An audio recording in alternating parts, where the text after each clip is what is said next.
It's a pleasure to welcome you to the program. My name is Felicity Ezewike, your host. West Africa has been identified as a climate change hotspot. Climate change contributed to mounting food insecurity, insufficiency, and displacement in Africa in 2020. A UN-backed report from the World Meteorological Organization and partners released in October 2021 confirms this.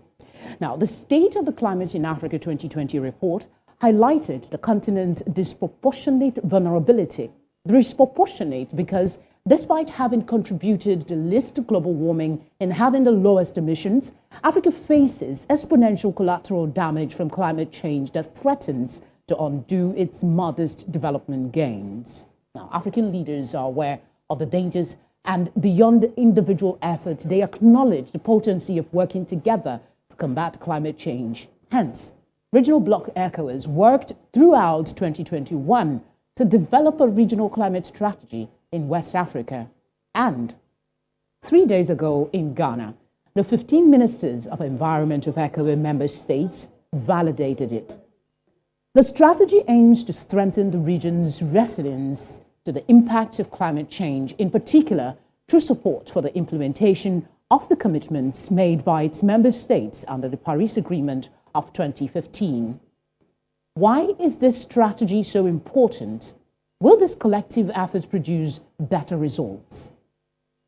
To share his perspective and expatiate on the climate change conversation as it affects West Africa, as well as the relevance of this regional climate strategy, is Dr. Richard Munang.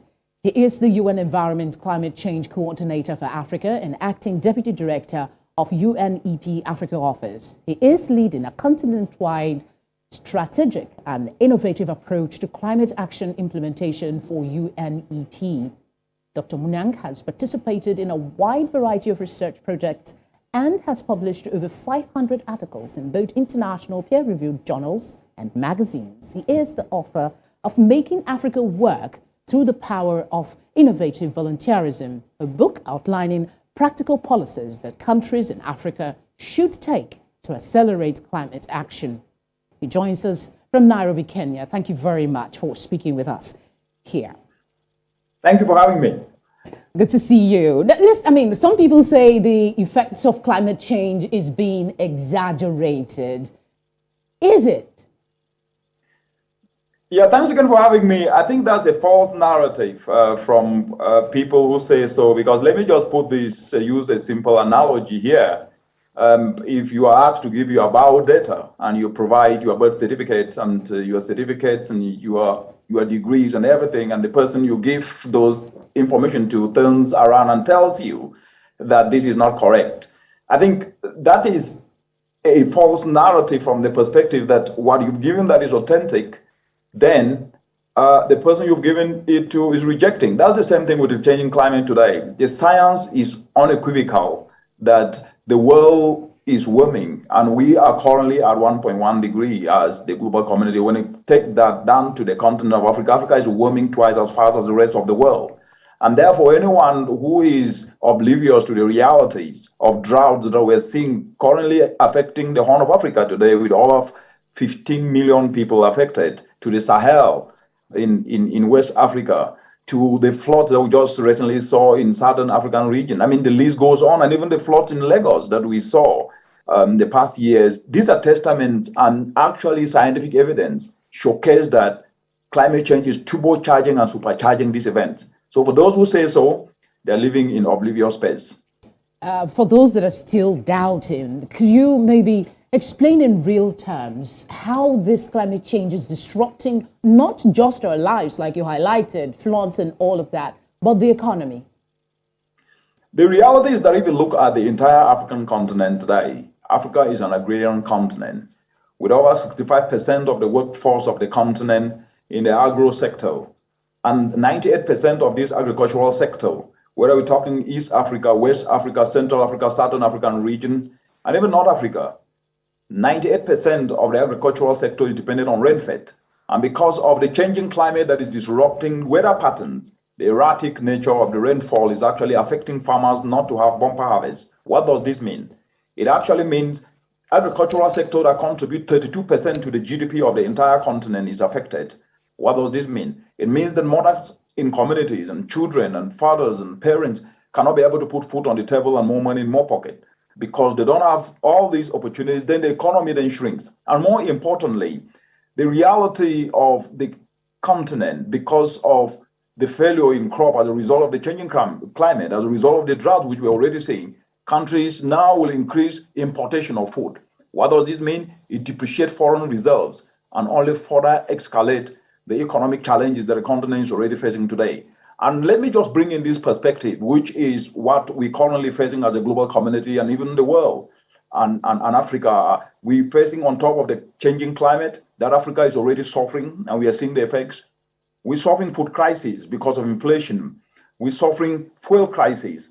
And this is further going to depreciate the foreign reserves of governments and only worsen the economic crisis. And climate change on top of this makes it worse. That then means the best economic arsenal is climate adaptation and mitigation. Let's talk about something that, I mean, all through the course of my prepping for this conversation kept coming up. And the talk about the disproportionate vulnerability of West Africa to the climate change, particularly because we don't seem to cause a lot of it. We don't contribute a lot to the damages that's happening to the climate, but we seem to be suffering the impact more. Can you speak to the validity of that continuous comment that West Africa is most vulnerable in spite of not contributing to the emissions? Yes, let me, before I get down to West Africa, Africa as an entire continent have only contributed between 2 to 3% of the entire greenhouse gas emissions. That means Africa as a whole is a negligible emitter. When it comes to West Africa, of course, what you've said is very true. It's contributed very least to the changing climate, to the greenhouse gas emissions. And as I said earlier, the entire continent, and West Africa inclusive, is an agrarian continent.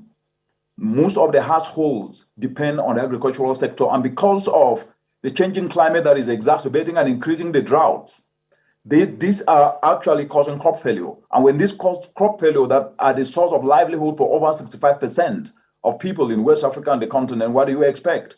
They become poorer. They then search for other alternatives to survive.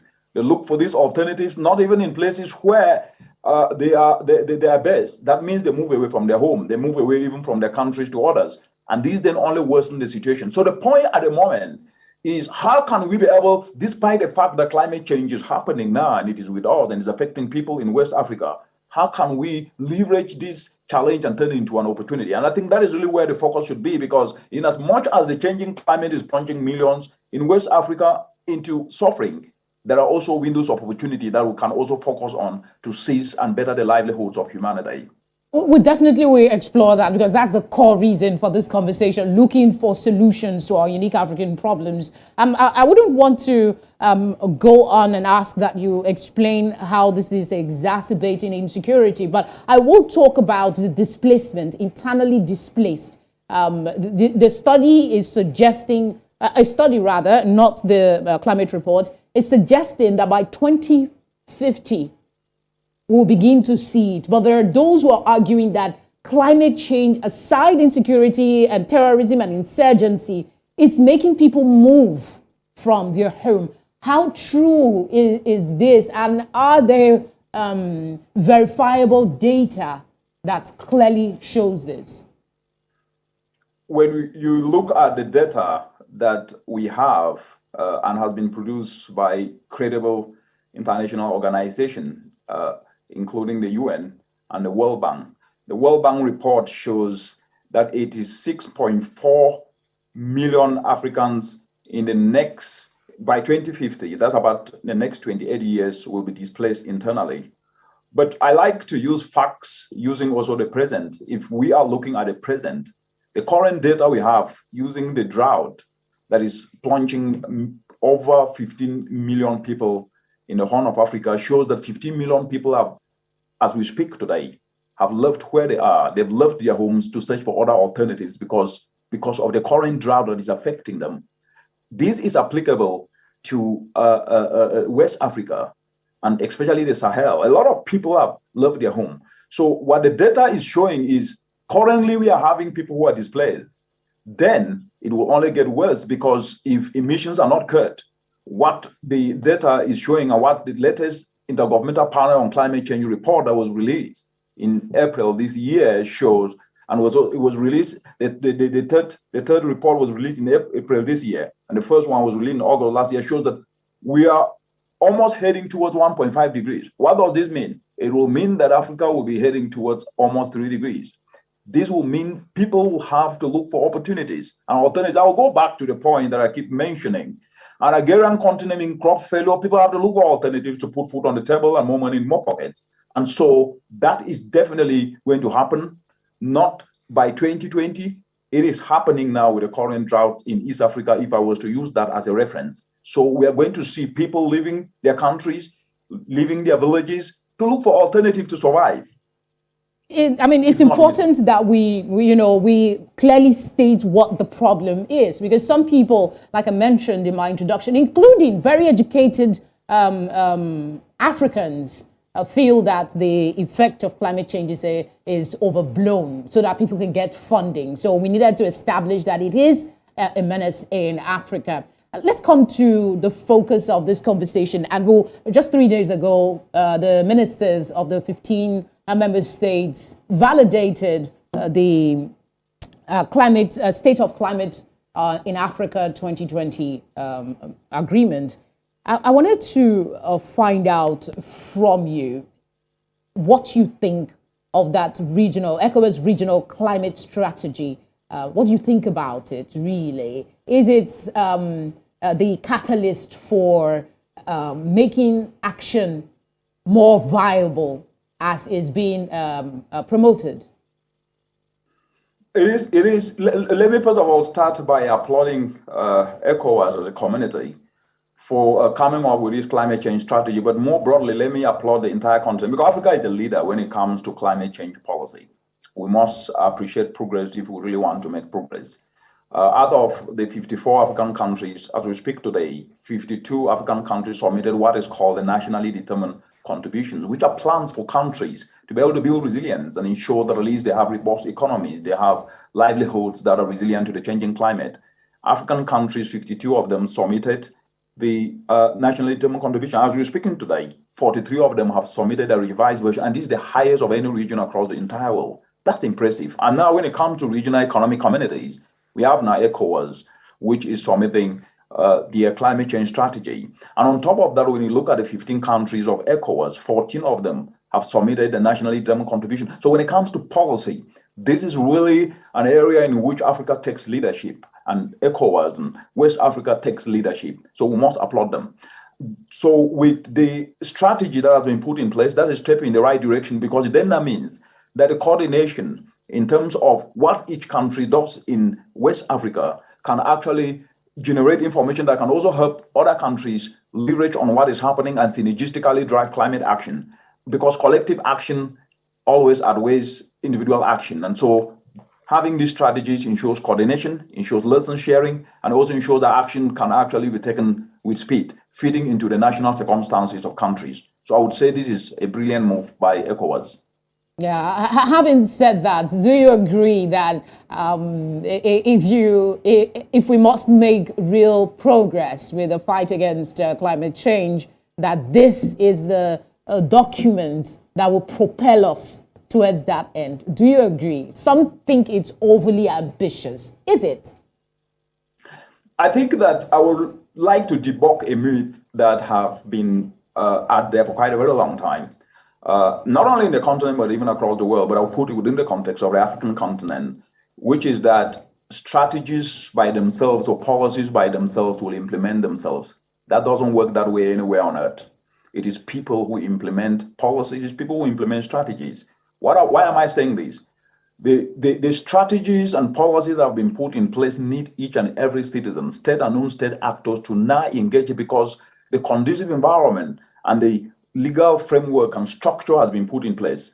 And when you look at this strategy, which I read through the synopsis, it identifies targeted areas in which ECOWAS should focus on: agriculture, clean energy, fisheries, coastal areas that needs to actually be protected. When you take agriculture, this is actually one of the biggest opportunity that the entire African continent have got. It is agribusiness in agriculture when value is added is worth $1 trillion US in less than 8 years from today. What does this mean? It means making agriculture resilient, moving from production alone, leveraging climate smart agricultural techniques, which many countries are already having in their strategy and their NDC, adding value to what is produced. Because we're speaking today, Africa is losing up to $48 billion US, and so is West Africa. If value using clean energy solutions that are captured in this strategy, clean energy to add value, then finished products will be in place, and then importation of food will then be reduced, and then more money and less depreciation of foreign reserves will happen. So this strategy is actually an economic strategy. If it is leveraged through the climate lens to then ensure that the agricultural system, entire food systems are made climate resilient by adding value using clean energy. Then also leveraging this to ensure that, because as we're speaking today, there are 293 people in West Africa, in the ECOWAS region, that die as a result of indoor pollution each and every year. If you take Nigeria, where we're speaking today, Nigeria lost in 2021 97,000 acres of forest as a result of charcoal harvesting. Moving towards clean energy means that cleaner solutions for cooking will then reduce indoor pollution that is killing up to 293,000 people each and every year. And turning agricultural waste into fuel briquettes will replace charcoal, which is 3 times more efficient and will put more money in more pockets. But the point why I'm bringing up these practical solutions is that leveraging this strategy through the economic lens could actually be an economic booster for the region and will help put more food on the table and money in more pockets. Indeed. I mean, we will explore extensively, as much as the time will permit us, or other strategies for implementation. Because like you said, one thing is to have a fine draft of a plan, but the next thing is the implementation. I think this is a good spot for us to go on a quick break. When we come back, we'll be exploring the goals of the strategy and how we can implement them in real terms. Stay with us.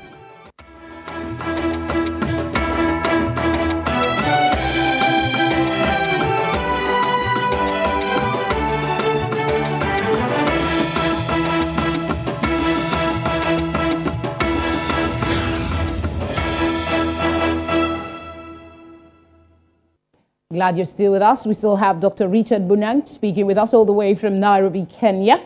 Before we went on that break, you were explaining some of the areas that the report, the strategy covers. And one thing that I got is implementation is most important.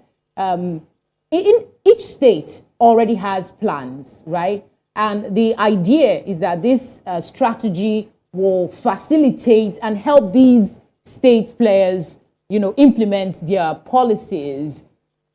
How will this strategy really propel that commitment? Because we already have state policies, state movement, and, but it doesn't seem to be really, affecting and pushing the action plan forward. How would this strategy do that?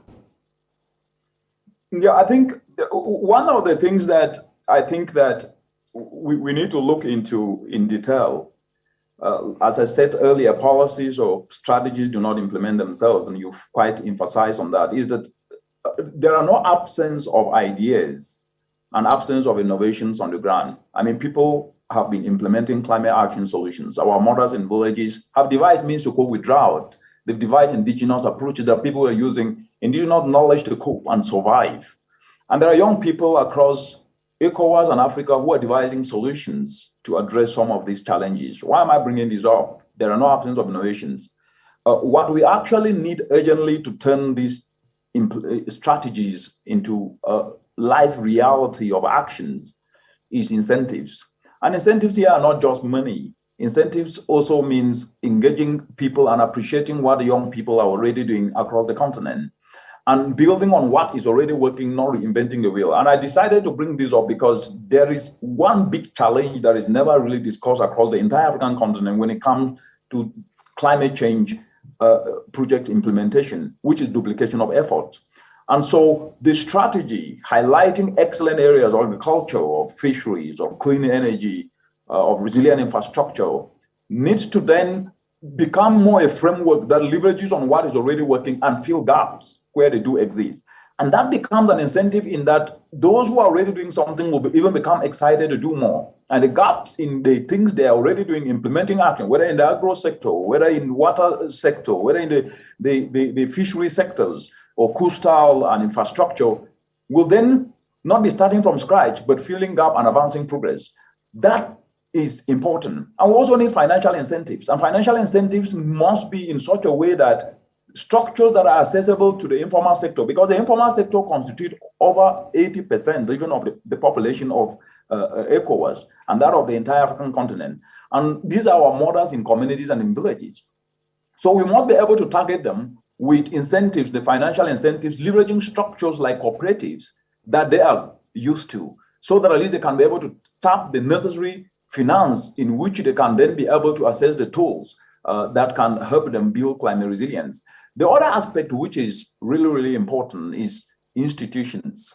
And I bring institutions here. Of course, institutions do exist, and we have ministries, and we have departments, and we have financial institutions, we have academic institutions. But they need to now start leveraging climate action and mainstreaming this into all their operations, because most of the time when we have institutions, it's not just the institutions like ministries or school, but people are also institutions in that they need to embrace climate action as a responsibility for them to do it in whatever profession in which they are in. Whether it's a journalist like yourself, we're discussing climate change today, or a climate expert like me, or people who are not even in climate space can then be able to embrace these. And the last one is implementation, which is now what we're talking about. Implementation needs to embrace all these other 4 I's, these ideas, these innovations, incentives, and engage the young people who actually are 60% of the entire African population, and they are actually the climate action army, that if we don't tap them, we cannot be able, because you can only go to war with the army you have. And if you do not tap young people and incentivize them with the requisite enablers, like tax incentives for those who have already developed or are developing enterprises in climate areas, so that at least they can bring this to scale and make impact in communities, we might never be able to really build climate resilience without leveraging on these opportunities. True. I mean, I just had to let you go on because what you were saying was so important. But there is something you said I'd like you to expand a little on, because I see that might be an issue, blending regional and local efforts at combating climate change. You talked about the duplication of efforts. Can you expand on that issue, please? Yeah, duplication of efforts is the biggest risk of implementing climate action solutions. Not only climate action, even development actions across the entire African continent. And how does this happen? It happens in that most of the time context, because context, if you miss context, then whatever thing we do, we might never really succeed. And what do I mean by context? Every community have people who do something. And sometimes we need their buy-in to build on what they are doing. We don't need to reinvent the wheel or introduce solutions sometimes as if they are new.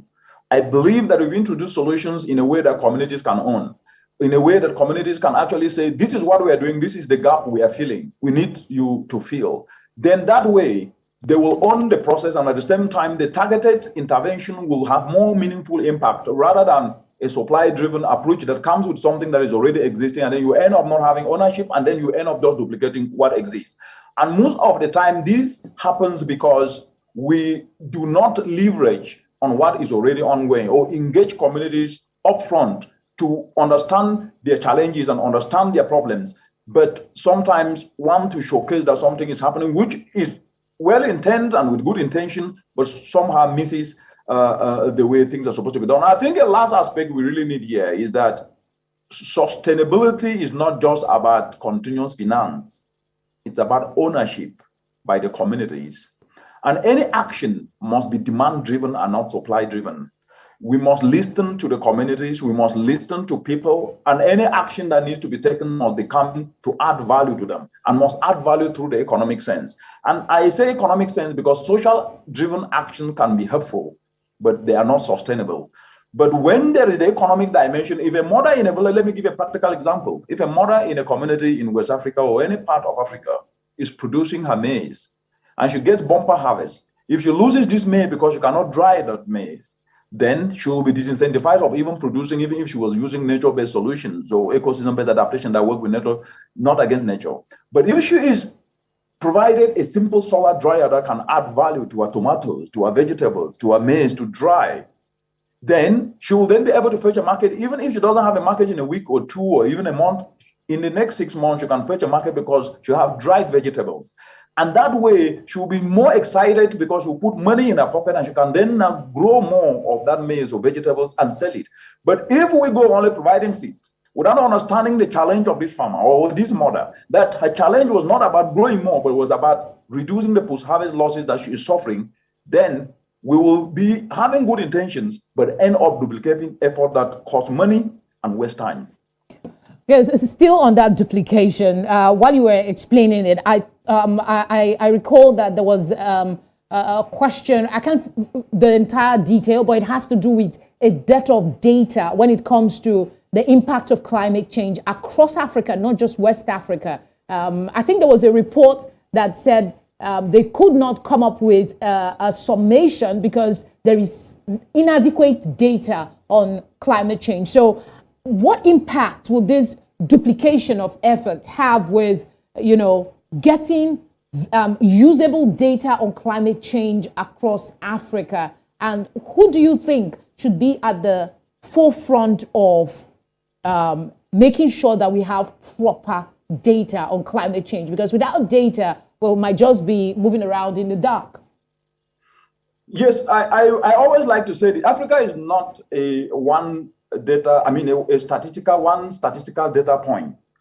The issues on climate change in West Africa are different from the issues of climate change in East Africa or Southern Africa. But there is a commonality, which is that in as much as there is inadequate data, there is what is called anecdotal evidence. Our mothers in community have experienced this firsthand. They used to see droughts 30 years before they see another one. Today, most of them see droughts every other year. If I take the Horn of Africa and even the Sahel, droughts are now reoccurring nearly every year. I mean, anecdotal evidence, if there is actually no scientific data, that anecdotal evidence can also help provide an opportunity for more research. So we need more support for scientific research to document indigenous knowledge, also anecdotal information, but at the same time, we also need to build on what we have and act without necessarily having to sit and complain, because actually we will never ever have everything to act. There is data. Is it enough? No. But can there also be data on the actions that are making transformational development? Because what I also see is that there's little appetite to collect also information on the actions that are changing lives. Let me take the Zai that is used in West Africa, which is a simple demonstration of how a little hole dug on a farm, an organic manure put in it, when rain falls and erratic rains happening, captures the water. And these have resulted in 500% yields in Burkina Faso and in some parts of the Sahel. But I hardly hear these aspects discussed as the norm and not the exception. So the appetite to also grab what is working, leveraging indigenous nature-based solutions, seems not really to be there. So what I would suggest is that we must build on what we have as we continue to search and gather more data to then inform these strategies, as well as recalibrate a policy. And that responsibility rests on each and everyone's shoulder. It's not only on researchers, it's on everybody to start to find that information. And just like the questions you are asking today, and also asking questions about data, everybody should then be able in his or her capacity. Well, I think what I'll take is we will try before this conversation is over to get you to highlight the ones you can remember that's being done across Africa, which is your domain, so to speak. Let's talk money. 2030 seems to be a target for implementation of the plan that's been put together by ECOWAS, and they've agreed to spend some $294 million now, billion, I beg your pardon, $1 billion in the next 10 years to address climate change problems such as land erosion. I'm curious, how do you think this funding will come about, and How do we measure implementation? You said when we started that it's not a debt of plans, it's not a debt of strategy, it is implementation. This funding in the first instance, how will it come? And how do we measure that this money is actually being used appropriately? Yeah, very interesting question, and thank you for that. When it comes to finance, I know that it's always a very it's an area of interest for everyone, especially in the continent, because of the vulnerabilities that we are seeing and the challenges. I will have to say three things here. The first is we must acknowledge that Africa is spending 2% of their GDP in funding climate adaptation. Yes, they are using that from their national budgets, and this is hardly always acknowledged. The bigger question should then be, I think it's not about the 297 or 94 billion alone that should be of interest. It should be, how can the little resources that the continent can raise, or ECOWAS can raise, or countries in West Africa can raise, be used to incentivize the private sector to then be able to bring in more private finance? And I say this because Africa as a continent, currently with a changing climate, needs between 7 to 15 billion to fund adaptation that is already to build the climate resilience and avert the shocks that are already happening through droughts, floods, etc. And by 2050, Africa will need 50 billion US dollars, and the number will only increase.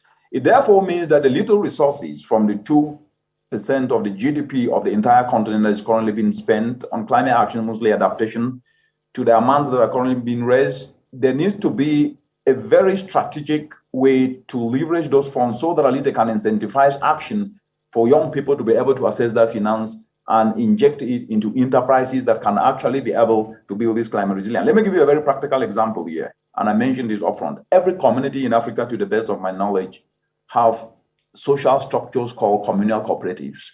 They have different names. In East Africa, I call them chamas. In Cameroon, where I come from, we call them jangis. And I believe in Nigeria and in Ghana, there are different names, but it means the same thing. Where people come together, those structures do exist. Can this be leveraged for some of this money to be channeled through so that at least it can have direct impact to our mothers in communities so they can access this money and apply, especially those who apply climate solutions, whether it is agroforestry or it is organic manure, or access inputs like solar dryers, that if they need this can be done. The second is, and I think Nigeria did have a very excellent example. They did do this, a risk sharing facility. I think this was for agriculture that they developed, and Ghana has done this. It was called NESA, Nigeria Insurance Risk Sharing Agricultural Lending Facility. Can such examples be cascaded to communities so that this microfinance organization can then be able to access money through facilities, then to use that to lend to communities to be able to leverage this money? Why I keep saying this is that when we do not use local structures, then the accessibility of finance to address simple issues in community, to build resilience of community, to help mothers access tools or access inputs that can ensure that at least they can have bumper harvest, apply organic manure, access simple solar dryers, or access clean cook stoves or clean cooking solutions like briquettes, then we might not be able to actually engage the population that matters. It therefore means that resources cannot only be discussed from money perspective. They need to also be discussed from how can they be channeled. And the best way to channel this is to use structures that are accessible to the communities, to the informal sector, so that at least they can then be able to access it themselves as we provide technical backup and guidance, but they should have access to money in their communities. All right, Doctor. I mean, you've spoken quite very well, really. And sometimes I'm wondering if I ask the question, you've even answered it. Let's go on a short break. When we come back, he's talked a bit about implementation. What we're going to do when we come back is explore how we can actually make this work. What do we have on the ground? Are we utilizing it well? Solutions to climate change continues. Stay with us.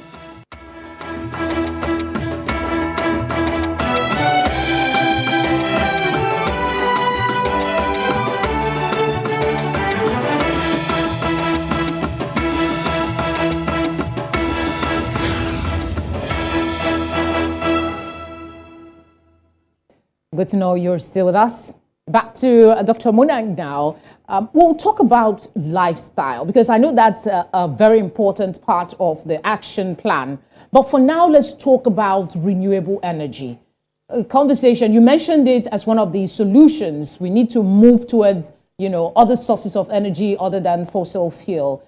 Considering the way Africa is set up, some parts have, some parts don't have. How do you think, or let me rephrase that, will this strategic plan, this strategy that ECOWAS has come up with, from what you saw of it, does it address the question of renewable energy? And are you satisfied with the submission that is there?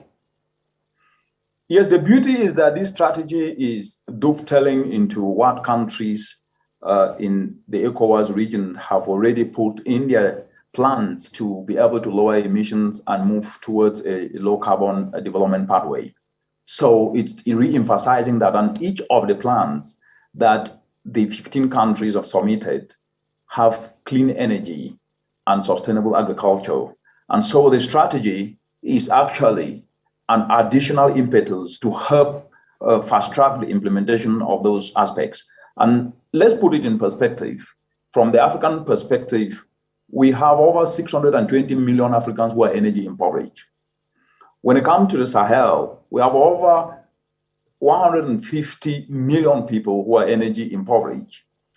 And when you look at the Sahel, the sun that shines in the Sahel can actually light the entire Europe. And so that is an asset. And that energy captured will not only be able to provide energy lighting in homes in the Sahel region or in the ECOWAS region, but it can actually be exported. And that would be an additional opportunity to generate revenue for the region and for the countries in the region. But more importantly, let's move away from energy just from lighting and electrification. Let's look at it from value addition. As we're speaking today, actually, Africa is losing food worth $48 billion US. Why? Because of lack of value addition. And when you look at those in local communities, they do not have access to electricity. And the easiest electricity that can reach them is off-grid. And off-grid, like solar electricity, solar energy is the best, easiest way to then be able to reach these people. But when it reaches them from the perspective of them helping mothers to dry their food, to add value using this solar energy, then people will be putting more money in their pockets. And that will ensure that at least you can lift people up from the bottom of the pyramid, lift people from poverty, and at the same time, help ensure that some of these people now will start creating their own businesses and they can start paying taxes back to the economies of the country. Paying taxes, and that will jumpstart the economy of the country. So the point I'm trying to make is that energy is actually the lifeline of any transformational progress and the lifeline of economic progression. And so leveraging it, as have been put in this strategy and also put in countries' climate change policies and nationally determined contributions, if this is leveraged and implemented forcefully, especially in the ECOWAS region that have 365 days of sunshine, the lives of people will be changed, and then post-harvest losses will be reduced, and importation of food will also reduce because value will be added to what is being produced. Let me act like a child and put pinkies crossed that these things will begin to manifest in real time for us across Africa. Let's talk lifestyle, because it is one of the major suggestions in that strategy, suggesting that people change their lifestyle so that we can get to the goal of reducing emissions. What in specific terms, like what are specific changes should we be looking at to change in our lifestyle if we're to get to our goal? I have another flip side to the question, but let's take this part first. Yes, if you look currently, as I said earlier, the current lifestyle across the continent, especially in the ECOWAS region, where our mothers do not have alternative, they use charcoal. They don't have an alternative. They use charcoal, and this indoor charcoal is killing over 243 to 293 citizens. They've committed no crime. The only issue is that they don't have an alternative, and so they depend on charcoal. Moving away from depending on charcoal to clean energy solutions is a change of lifestyle. And this can happen by the governments in the region incentivizing alternatives like turning simple agricultural waste to fuel briquettes. Young people are doing this across ECOWAS, in Nigeria, in Ghana. We are working with them, and in East Africa here across the continent. So when lifestyle, from depending on high emitting, polluting energy sources to now clean cooking solutions, that puts more money in more pockets and reduces indoor pollution that then saves lives, because as we speak, 700,000 Africans die each and every year because of indoor pollution. That is one. The second aspect of a lifestyle is the food we eat. First of all, chemicalized food that is being grown is not good for the environment. It is expensive because it's depending on imported fertilizers that destroy the environment, and actually at the same time also destroy the soil, meaning that bumper harvest will not even happen for a long time. But moving towards organic agriculture, organic inputs, will then help ensure we have bumper harvest, but at the same time create opportunities and jobs whereby young people can start creating enterprises in producing organic manure, in producing organic fertilizers, and so on and so forth. And the food we eat that is produced organically is more healthier and scientifically proven so. And then that process reduces emissions into the atmosphere. So we need a kind of a system thinking which benefits our health, which jumpstart economies, and that needs a lifestyle change that will have to happen anyway because of the policy changes that are happening in countries. And these strategies actually come to reinforce that. Fashion is a big deal. I know it's like a small for other people, but I read somewhere, I don't know how true it is, that if we reduce the amount of times the number of clothes we have, the amount of time, the kind of fabric that we use to make what we wear, that is also one way. And I know fashion is like the thing now. So is that even a conversation that we should be considering when it comes to managing climate change? Absolutely. To produce one pair of jeans, you need 7,000 liters of water.